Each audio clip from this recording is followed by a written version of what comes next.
Hello friends, good afternoon and welcome to the EduSat Network. Our topic of discussion today is part of our ongoing series on principles and practices of management. And friends, the specific topic for today is organizational control.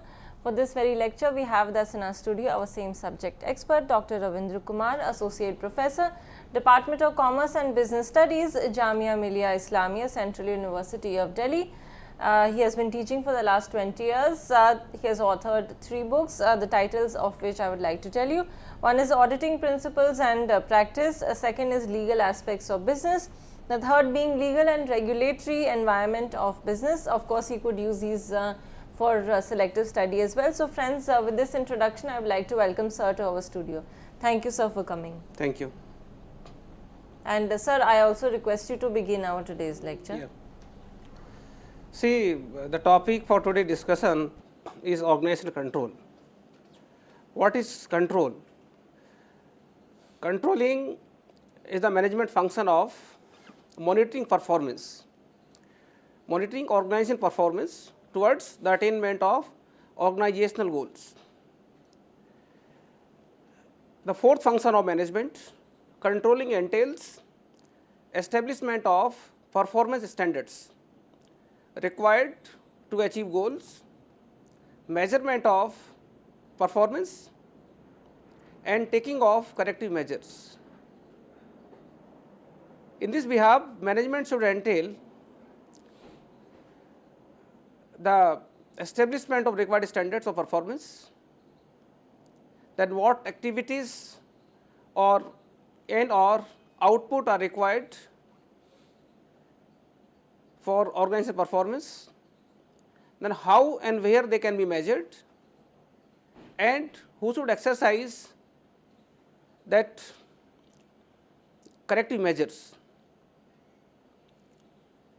Japanese are said to be the champions of controlling function, as they have developed the various control related aspects such as quality control and inventory control.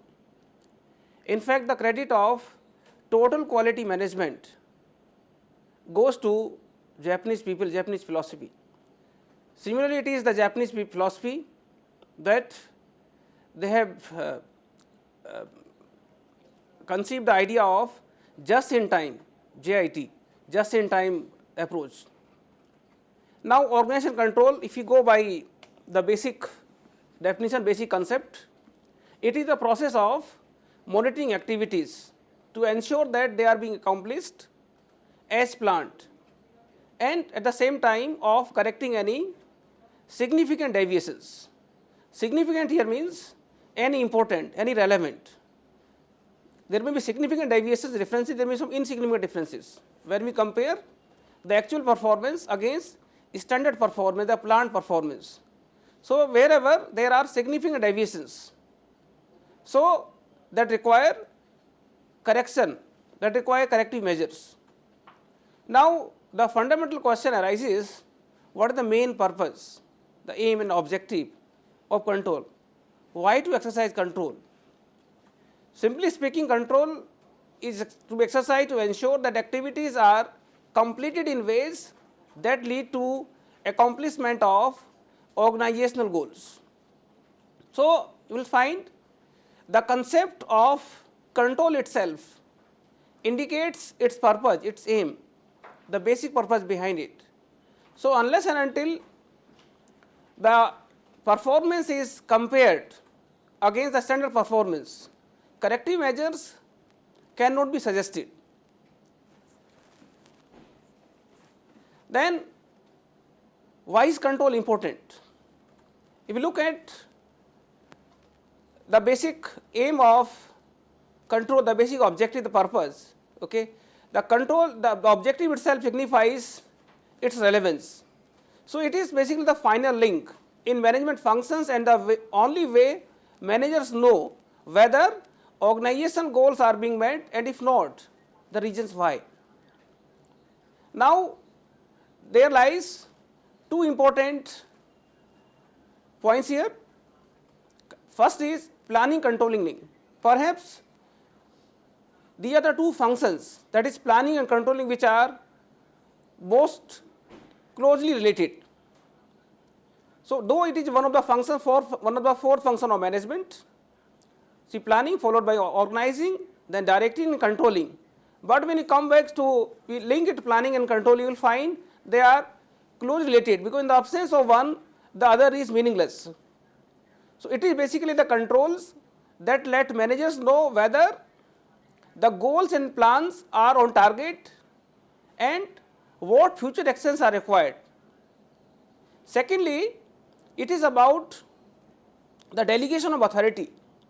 Managers need to delegate duties and responsibilities, okay. Same time power employees to make decisions, but because managers are ultimately responsible for performance results, so they need the feedback mechanism which be provided by the control system. So, in terms of say planning control link and the delegation function, once again the planning control link, if you simply compare these four basic functions, core functions of management, that planning, organizing, leading and controlling, you will find how closely planning and controlling are related. Through planning we establish goals, we identify objectives, we develop strategies and we devise plans. Through organizing function we structure the resources. Basically the organizing function deals with mobilizing the organized resources, and in the process of mobilizing resources, one has to establish a structure that basically is with the human resource management. So, through organizing, planning is basically put into action, as simple as that. Then we have leading function. Organizing function is followed by leading, say leading or directing, and that takes place through motivation, leadership and communication, okay. And communication in terms of individual and group behavior. Now it comes the controlling function. So, controlling function, the management establish standards of performance, they measure the performance and compare the actual performance against standard performance, and finally corrective actions are taken. So, unless and until controlling function exercise, no feedback can be provided whether the goals and the objectives as set have been achieved, or the strategies which have been devised have been worked upon, or the plans have been properly followed. So, basically in ultimate analysis you will find controlling provides a feedback mechanism so that corrective actions can be taken, and in case need arises, the goals and objectives can be reset and the strategies can be reworked. Accordingly, plans can be further analyzed. So, it is basically the planning and controlling link. Now, if we highlight the defining characteristics of controlling, you will find first of all controlling is one of the four functions of management, one of the four basic functions of management. Then it begins with objectives and standards.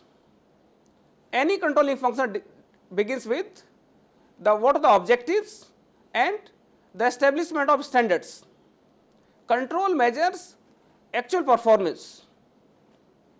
Then after measuring performance, control compares actual performance against standard performance, and finally it takes corrective actions as and when needed. Corrective actions here means whenever the actual performance differs from standard performance, so that needs some solution. So, corrective measures deals with all these solutions, so that these deviations and differences can be prevented in future, their occurrence can be prevented. Now, control systems. Control, as mentioned in the beginning, the process of measuring performance. The most concise definition and concept of controlling is, it is simply the process of measuring performance and taking action to ensure desired results. So, it always planning provides a meaningful base to controlling function. Through planning, the management sets the direction, and through controlling, the management ensures the results. Result means कि whether we are following, we are moving in the same, in the proper direction as said through planning, and to ensure results. With a view to ensure results, management has to measure performance and take corrective actions accordingly. In between, organizing deals with creating structure. So this is, we say, the management process as a whole. Okay. Same time, there is a directing function as well. So simple control system, control mechanism. Then within control systems, we have output standard. What are output standards? Through output standards, we measure performance that results in terms of not only quantity, in terms of quantity, quality, cost or time. Then there is input standard. Input standards measures work efforts that go into a performance task. So simple control process under step 1, establish performance, objectives and standards. What will standards? Objectives and standards of performance. Under step 2, we measure the actual performance, the accomplishment of actual activities.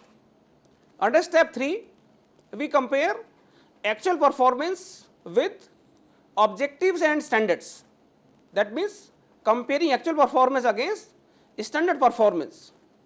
And in case there are some deviations, and deviations are significant, deviations here mean the differences, means where the standard performance exceeds the actual performance in terms of quantity, in terms of quality as well. Then we need to overcome such deviations, and for this we need corrective measures. So take necessary action means the corrective measures, so that their occurrence and reoccurrence can be prevented in future. This simple controlling function, controlling process. Now types of control. Depending upon the situation, management has to exercise different types of control. And broadly speaking, all the controls can be classified under 4 categories: management by exception, MBE, feed forward controls, concurrent controls, and feedback controls. Management by exception, it focuses attention on substantial differences between desired and actual performance.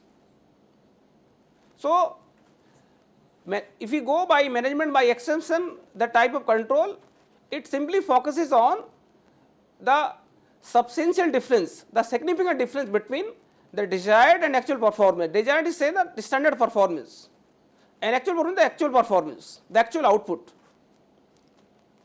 Sometimes, depending upon the nature of organization, size of organization, other contingent factors, management has to exercise feed forward controls. What is feed forward controls? Feed forward controls ensure the right directions are set and the right resource inputs are available, are made available. So feed forward control in fact is the preventive control. Feed forward control which is exercised as a preventive measure by setting the right directions and making available the right resources. Sometimes managers have to exercise concurrent control, concurrent or say the simultaneous controls. Simultaneous controls or concurrent control ensure the right things are being done as part of workflow operations. So instead of preventive control, sometimes the performance is measured as is being achieved. That means along with the workflow operations, when the control is exercised along with the workflow operations, this is known as concurrent controls or say simultaneous control. Then we have feedback controls. What is feedback control? Feedback control ensure that final results are up to the desired standards. So this is a control which is exercised post performance, but doesn't mean that standards are not established or performance is not measured. Okay?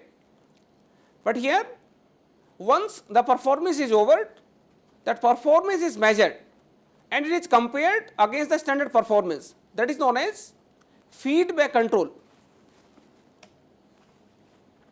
Now organization control focus feed forward control, concurrent control and feedback control.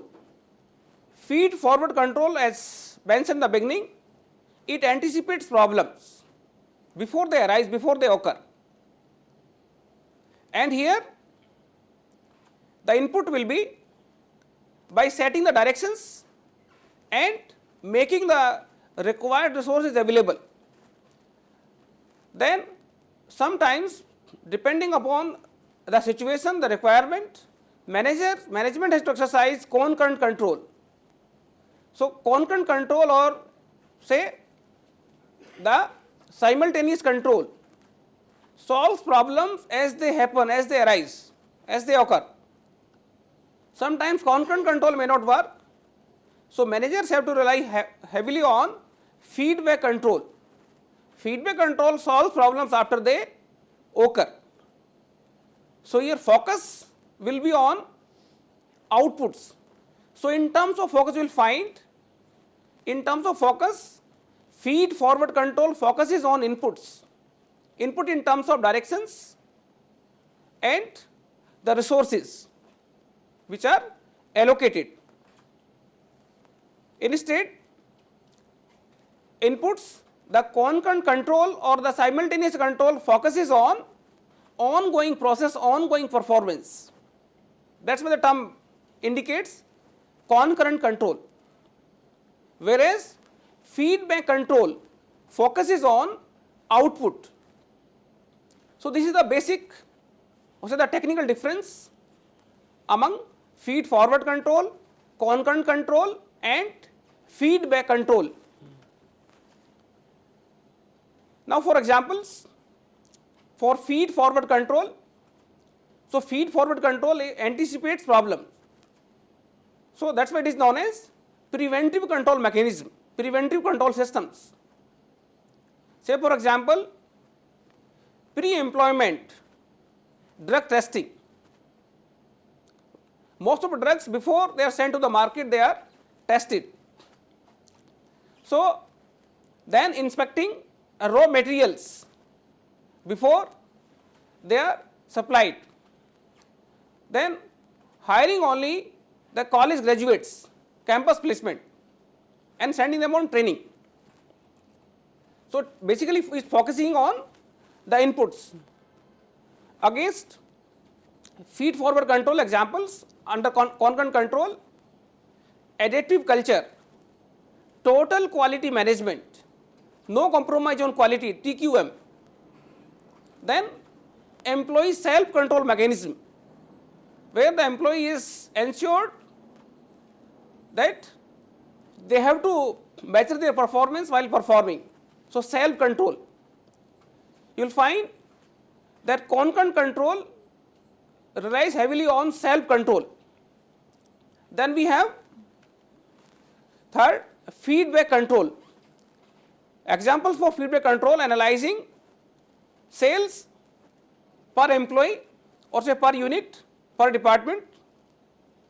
Then determining the final quality, measuring the final quality and surveying the customers. So if a marketing manager is surveying the customer, taking their feedback, their opinions about their satisfaction levels, so he is simply exercising feedback control. Under feedback control, since it focuses on preventing anticipated problems before they occur. So, it normally takes place before the actual work activity, whereas concurrent control takes place when a work activity is in progress, is going on. So, it involves direct supervision. Management, direct supervision means management by walking around. MBA, management by MBWA, management by walking around. Here the managers concurrently monitors actions and correct problem as and when they occur. So, here management normally, while monitoring performance, does not wait to compare it against standard performance. So, concurrently monitors actions and take corrective measures as and when required. So, this is the specific feature of concurrent control. Then we have feedback control. It takes place after a work activity is done, after the fact, but it suffers from a major limitation, major drawback. What is the drawback? By the time the manager has the information, the problems have already occurred, leaving the manager with only one option to try and correct the situation, and that is sometimes very challenging, very difficult to cope up with that. The same time, there are certain advantages of feedback control system, since it provides managers with information on the effectiveness of their planning efforts. Secondly, it enhances employee motivation level by providing them with information on how well they are doing or they have performed. So, you will find that every control system, whether it is feed forward control, concurrent control or feedback control, they have their own merits and demerits. Again, their applicability, their applications depend upon certain situational factors, certain contingent factors we will discuss. That once again, to compare these three types of control, feed forward controls, concurrent control and feedback control, the focus is on work inputs, whereas the concurrent controls focus on work throughputs, means when they are being performed, and feedback control focuses on work outputs. Say the feed forward control solves problems before they occur, whereas the concurrent controls solve problems while they are occurring, and the feedback control solve problems after they occur. This is the basic difference among these three types of controls. So, in terms of input, feed forward control anticipates problems, concurrent control corrects problems as they happen, as they occur, and the forward control corrects problems after they occur. Now, selection of types of control, what type of control will be appropriate. So, it is always situational, it depends upon certain situational variables, situational factors. Situational factor, I mean, there are certain contingency factors in control. So, one has to consider that particular contingency factors. As I said, all these three controls system have their own merits, have their own characteristics. So, before selecting the particular control mechanism control systems, one has to consider these contingency factors. What are these contingency factors? First thing is size of the organization. Perhaps the most important determining factor while selecting a control mechanism control system is the size of the organization. You will find that the small size organization can rely on some informal systems, or they can apply what? Simply concurrent control, simultaneous control, because the activities are limited. So they can monitor closely. So when they can monitor closely, they can exercise concurrent control. Instead, in case of large organizations, so for large organizations it is bit difficult to exercise the preventive control and the concurrent control. So they rely heavily on forward control, though they can apply, and do they apply feed forward control, concurrent control, but that may not prove that much significant.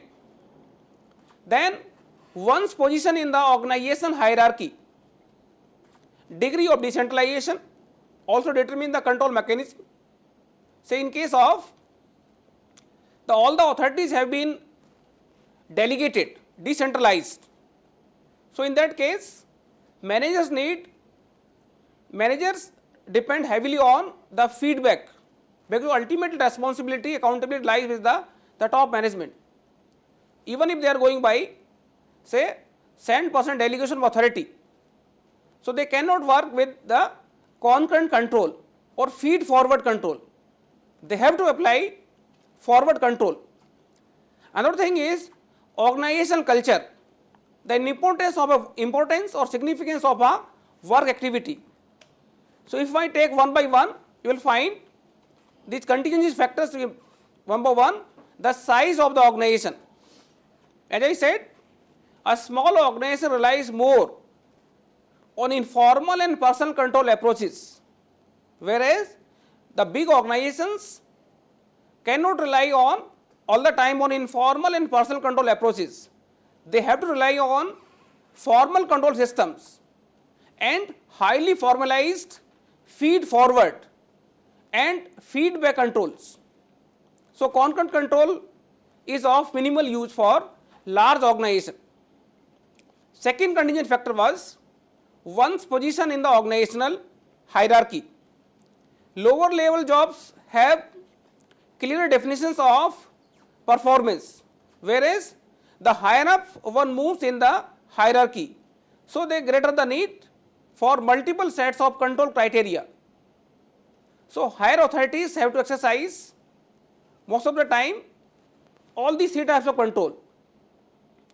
So they cannot work merely with the feed forward control or concurrent control, they have to rely highly on forward controls. Third element, the degree of decentralization. Degree of decentralization and the feedback required. These two elements are closely related. Hence, the greater the degree of decentralization, the more managers need feedback on employee decisions and performance. So because managers are ultimately responsible, accountable, they want assurance that their employees' actions are effective and efficient. So in case of high degree of decentralization, it is the forward control that may yield the desired results. Accordingly, that forward control is exercised given the high degree of decentralization. Similarly, in case of when the entire organization is centralized, so one can manage through feed forward control, at the same time concurrent control as well. Another element about deciding the control mechanism is the organizational culture. So in a culture of trust, autonomy and openness, one can expect to rely on informal and self-control, whereas contrary to it, in one of fear, reprisal and mistrust, one find externally imposed and formal control systems. Another factor is the importance of a work activity, the degree of importance, the extent of importance or significance of a work activity, it does influence or determine whether and how it will be controlled. So accordingly, if an error can be highly damaging to the organization, extensive controls are likely to be implemented. Extensive control here means one cannot manage through merely feedback or feed forward control. So one has to exercise all feed forward control, concurrent control, simultaneous control, and the forward controls as well. Now feedback control model, we are discussing about in particular feedback control model. As per feedback control model, there are certain steps of exercising managerial control, establishing standard of performance, particular source. So while establishing standard of performance, the strategic goals, they provide the meaningful base for establishing standard of performance. That means while setting standards of performance, they must be compatible with the strategic goals. Since every organization, whether small or big, they suffer from certain constraints of resources in particular. So while setting the standard of performance, they must be set in such a way that they can be achieved, that they are real, they are realistic, and they can be achieved. So accordingly, standard of performance, the choice, the selection, the establishment of standard of performance depend upon the established strategic goals. Once the management has established the standards of performance, the second step would be to measure actual performance. Then performance, the actual performance will be compared against the standard performance, so comparing performance against standards. And in case if yes, there are some deviations, so manager must take corrective actions. Okay, but in case if adequate, if it is found that actual performance is adequate in comparison of standard performance, so one does not need to take any action or doing nothing or nothing to provide any reinforcement. And on the basis of that feedback, in fact, when we compare the actual performance against standard performance, so it conveys the feedback to the management so that management can work upon the standard of performance, and in some cases management can also rework the strategic goals if deviations are as such. Now taking one by one, how to measure actual performance, how and what we measure. So what is the source of information? So while measuring actual performance, management sources certain information, and the source of information are known sometimes personal observation, statistical reports, there are oral reports as well by the supervisor, by the foreman, or by other superiors who are monitoring the performance directly, and there are certain written reports as such. Then what will be the control criteria?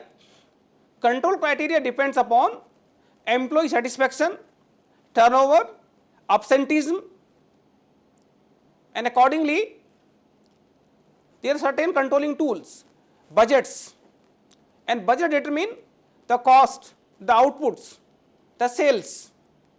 So simply speaking, what we measure is more critical to the control process than how we measure.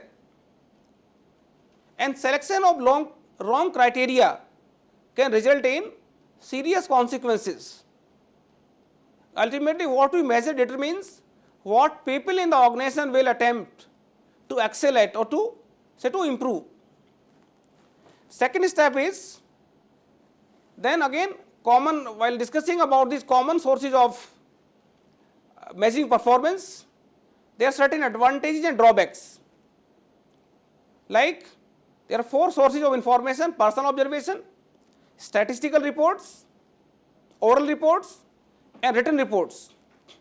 So, all these sources of information have certain advantages and limitations. What are advantages? Advantages are that through personal observation one can get finished knowledge, one can get the first hand knowledge. Information is not filtered. Intensive coverage of work activities is possible, but at the same time it suffers from certain limitations or drawbacks since it is subject to personal biases. It is a time consuming process and it obstructs the performance. So, it is obtrusive. So, this type of personal observation is possible in case of normally concurrent control or say the simultaneous control. Then there are statistical reports. Statistical reports have certain merits, easy to visualize, to understand, and they are effective for showing relationships. But statistical reports do have some limitations, like they provide limited information and they ignore subjective factors. Then they have oral reports. Oral reports are the fast way to get information because one is conveying orally. So, it is basically perhaps the fastest way to get information. It allows for verbal and non-verbal feedback. But again, if management relies on oral reports, they should understand that information can be filtered and information can't be documented. So, when information can't be documented, so it lacks the reliability and the authenticity. Then there are written reports. Written reports provide the comprehensive, formal feedback and they are easy to file and retrieve to collect back, but it is time consuming because one has to prepare report, it takes time. So, you will find then we are discussing about that process of control. So, first thing we have discussed that after establishing standards of performance, measure performance. Performance can be measured on the basis of certain information sources. The information sources that we just covered may be personal information, direct observation, statistical reports, oral reports and written report. The second basic step in controlling process is comparing performance. What is comparing performance? Comparing performance refers to determining the degree of variation between actual performance and the standard one. So, it is critical to determine the acceptable range of variation, the size whether large or small and the direction whether over or under of the variation from the standard or say the forecast or budget. So, this way we do compare. Fourth step towards controlling process or say the ultimate step, taking corrective measures. Now, once we have compared the performance against the standard performance, now we have different courses of action, and it is not necessary that always we take the corrective action. So corrective actions, corrective measures depend upon the deviations. Deviation means when the actual performance does not match with the standard performance. So it may or may not match. If does match, so we say do nothing. So even if they match, if they do not match, but the deviation is just judged to be insignificant or say minor one. So no corrective action is required, no corrective measure is recommended. But in case the deviation is judged to be significant or say the major, then one has to take corrective measures. So that is correct actual performance. How to correct actual performance? Then to correct actual performance, one has to immediate take corrective action to correct the problem at once. Basic corrective action looks at how and why performance has deviated from the standard performance and corrects the source of the deviation. And in the process there may be certain possible corrective actions, like to change strategy. Suppose measure that deviations are too significant. So it is quite possible that standards may not have been established properly, or more, the strategy on the basis of which the standards have been established may not be fair and proper. So change strategy, change structure, change compensation scheme, or provide some training programs, redesigning jobs, or even if to fire the non-performing employees. So possible corrective actions depends upon basically the level, the extent of the deviations. To what extent actual performance deviates from standard performance. Then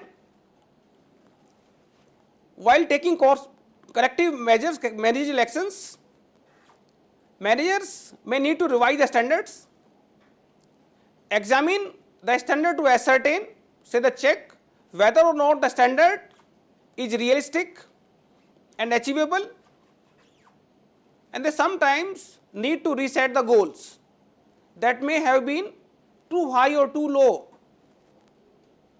So comparing performance, while comparing performance and standard performance, so even if the actual performance is found to be much over and above standard performance, it doesn't mean that we require no corrective measures. Sometimes through this comparison one may find that the standards may have been established at too low. So that's why in the standard performance our actual performance is much above the standard performance. So one need to reset these goals. So resetting goals, this is goals and standards. If they are too low, even if they are too high, they may need to be reset. So managerial decisions in the control process depends upon this, that overall feedback, that overall comparison, objective standards in terms of that control mechanism. We set objective, we set standards, we compare actual performance with standard, and we measure actual performance. So is standard being attained? Yes, so do nothing. No. If you say no, so one has to see whether the variance is acceptable even if say the standard is not being attained, but the variance is still acceptable, means variance is just minor, insignificant, then again we will say yes, do nothing. But in case it is no, standard is not acceptable, then we try to identify, the management tries to identify cause of variation, and accordingly one has to choose the corrective measure, correct performance.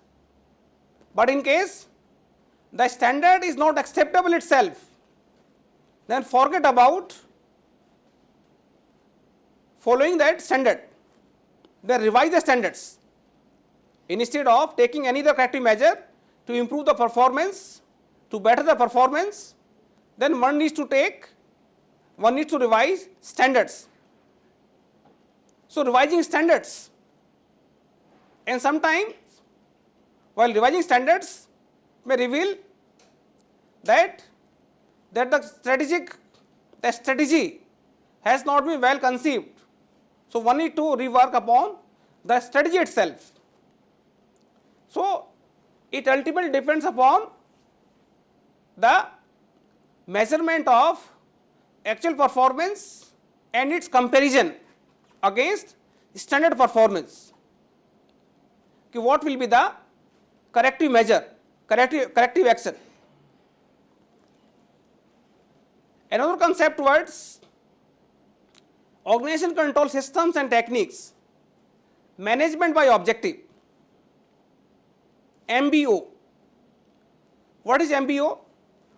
Management by objective is a process of joint objective setting between superior and subordinate.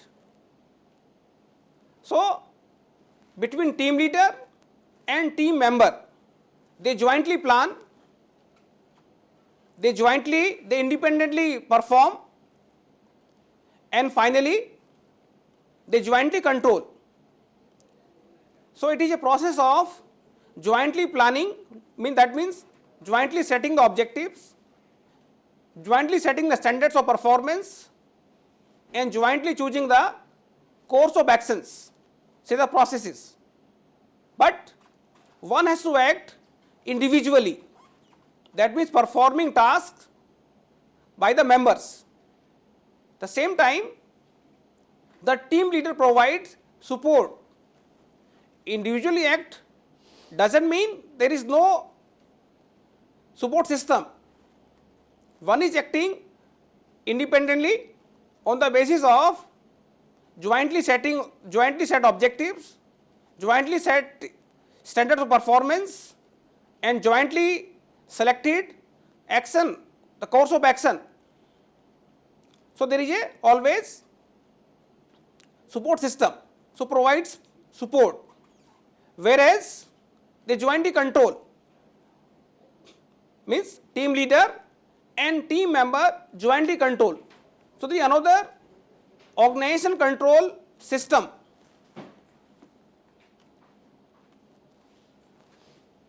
Then towards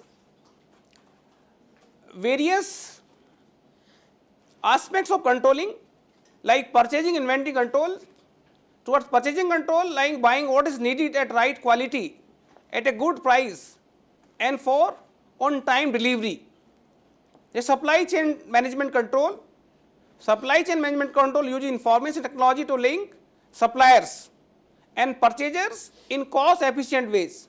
Inventory control simply ensures that inventory is only big enough, means sufficient enough to meet immediate needs. Economic order quantity, EOQ, very important concept of inventory control again. As per economic order quantity, one should place new orders when inventory level falls below that predetermined points level of inventory. Then just in time scheduling, just in time approach. So routing material to workstations just in time for use, so as to avoid the overstocking. and blocking of funds. I have some time. Okay. Then another technique, another managerial technique of exercising control is break-even analysis, also known as cost volume profit analysis.